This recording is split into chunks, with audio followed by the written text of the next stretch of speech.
जय हिंद साथियों। इस वीडियो में हम बात करने वाले हैं एसएससी जीडी के बारे में, जो 2023 में परीक्षा हुआ था एसएससी जीडी का, जिसका रिजल्ट आ चुका है। उसका दौड़ कब होगा, नई वैकेंसी कब आएगी, क्या उसमें आयु में छूट मिलेगा या नहीं मिलेगा, वो भी कितना छूट होगा। तो चलिए देखते हैं इस वीडियो को पूरा विस्तार से और समझते हैं। पहले समझ लेते हैं कि एसएससी जीडी की दौड़ कब कराई जाएगी।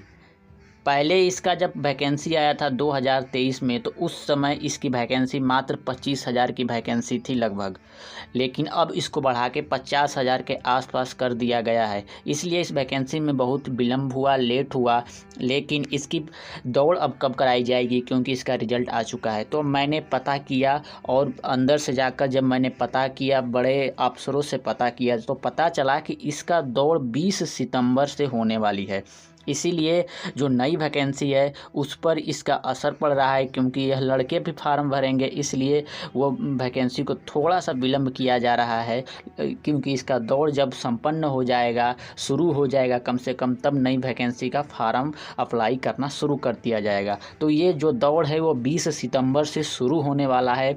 जिसका रिजल्ट में नाम आ चुका है, जिसने अपना रिजल्ट देख चुका है, वह इसके लिए दौड़ना शुरू कर दो। और जिसका रिजल्ट में नाम नहीं आया है, वह नई वैकेंसी लगभग ये भी 40 से 45 हज़ार वैकेंसी दोबारा ये आने वाली है।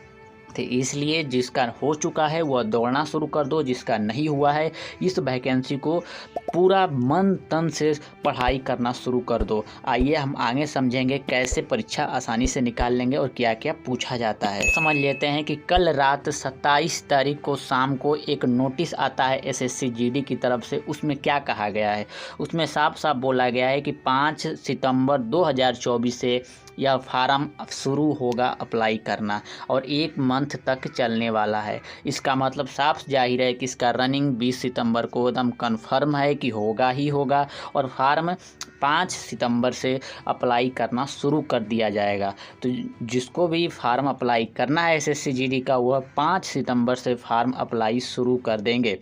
और जिसका नाम आ चुका है, फिर दोबारा बोल रहे हैं कि आप रनिंग शुरू कर दो।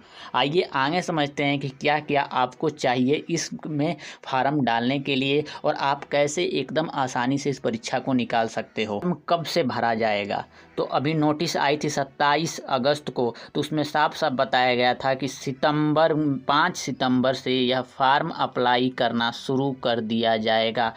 तो आप 5 सितंबर का वेट कीजिए। 5 सितंबर से 1 महीने तक फार्म भरा जाएगा और आप फार्म भर सकते हैं। अब समझ लेते हैं फार्म भरने में कितना फीस लगता है।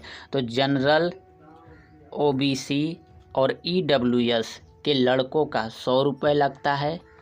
एससी, एसटी और लड़कियों का 1 भी रुपया नहीं लगता है एसएससी जीडी का फार्म भरने में, या एसएससी के किसी भी फार्म को अप्लाई करने में लड़कियों का और एससी एसटी का 1 रुपये भी नहीं लगता है।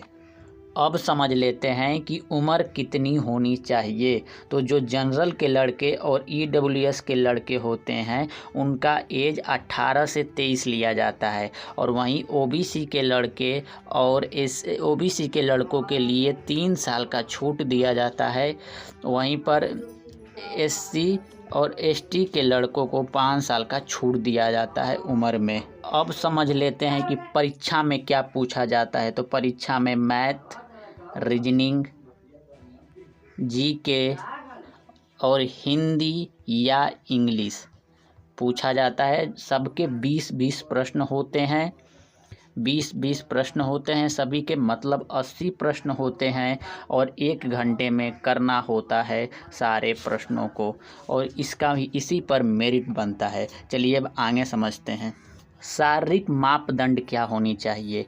तो जो जनरल के लड़के और ओबीसी और एससी के लड़के होते हैं, उनकी हाइट 170 सेंटीमीटर, उनकी चेस्ट 80 मीटर होनी चाहिए सेंटीमीटर, और फुला के 5 सेंटीमीटर फूलना चाहिए, और 85 होनी चाहिए। उनकी रनिंग होती है 5 किलोमीटर 24 मिनट में। वहीं एसटी में लंबाई होती है 162.5 सेंटीमीटर। उनका चेस्ट होना चाहिए 76 और 4 सेंटीमीटर फुलाकर 80 होनी चाहिए, और उनको भी रनिंग करना होता है 5 किलोमीटर 24 मिनट में। वहीं लड़कियों का होता है जनरल, ओबीसी और एससी के लिए लंबाई 157 सेंटीमीटर, उनका चेस्ट नहीं नापा जाता है। उनकी रनिंग होती है 1608.5 मिनट में। वहीं एसटी के लड़की का होता है लंबाई 150 सेंटीमीटर, उसका भी चेस्ट नहीं नापा जाता है। उनका भी रनिंग होता है 1600 किलोमीटर 8.5 मिनट में। अब चलिए आगे समझते हैं। इतना क्वालिफाई होने के बाद फिर होता है मेडिकल, और मेडिकल होने के बाद रिजल्ट आता है। इसका मतलब इसका 2 बार रिजल्ट बनता है। एक बार जब आप पेपर दोगे तो रिजल्ट बनता है, उसके बाद रनिंग कराई जाती है तो रिजल्ट बनता है, उसके बाद फिर मेडिकल कराया जाता है तब जाके रिजल्ट बनता है।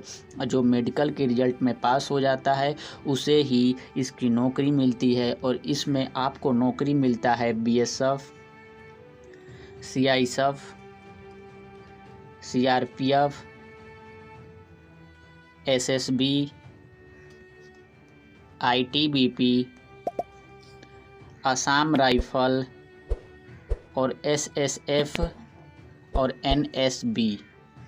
इस 7 में आपको नौकरी मिलता है। वो भी आपके या तो आपने जो पसंद किया होगा, आप पहली पसंद जो किए होंगे, आप कितना भी नंबर ला दो, लेकिन जब आप पसंद किए हो BSF तो आपको BSF ही दिया जाता है। इसलिए आप अपने हिसाब से पसंद कीजिएगा, क्योंकि नंबर ज़्यादा आने के बाद भी आपका चेंज नहीं किया जाता है। तो जो आप पसंद किए हो, आपको पसंद के हिसाब से आपको नौकरी दी जाती है।